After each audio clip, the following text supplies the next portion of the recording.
This is about why we hate fat people.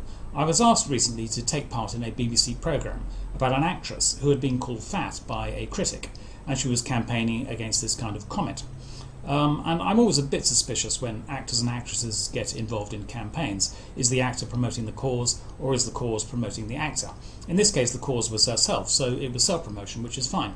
But her campaign was rather a strange one. She claimed a right not to be called fat, a right of privacy, really. She wanted to be protected from public comment about her appearance, which is very strange for an actress. Presumably she stays in the dressing room during the applause, because that's a form of comment on her, which she wants to be protected from as well.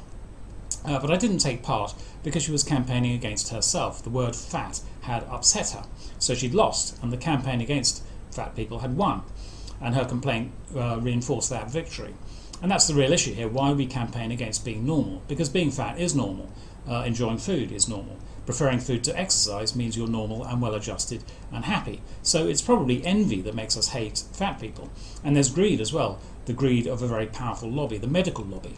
Doctors have invented a special insult for fat people, obese or morbidly obese. They call it science, clinically obese, but it's just an unkind label.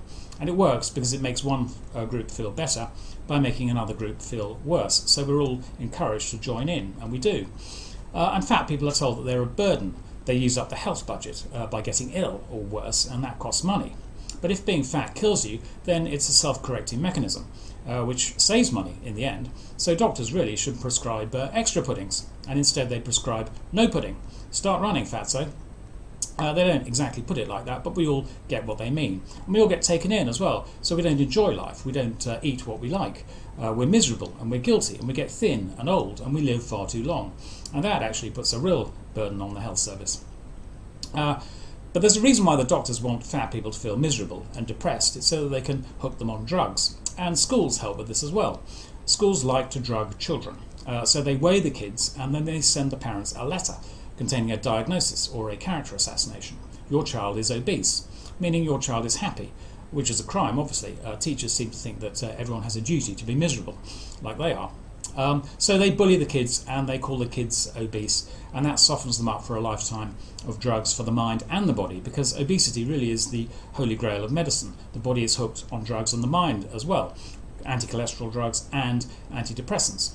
But really, our schools should tell the truth. They should write letters saying, congratulations, your child is eating what your child wants to eat and is growing up to be powerful and strong and beefy and robust and imposing and titanic and unstoppable. All these positive words for fat are never used. And schools also don't point out that lots of professions need larger, stronger people. Contact sports, the military, construction, security, firefighting, deep sea fishing, lots of professions. And acting as well, of course, the theatre, especially comedy. Falstaff has to be played by an actor who is genuinely fat. So the fat actress got her job because she was fat, and she was complaining that a journalist had pointed out her suitability for the role. She's ideal, he said, and that made her sad. So I think the fat, happy people are losing this one, and it's time they fought back.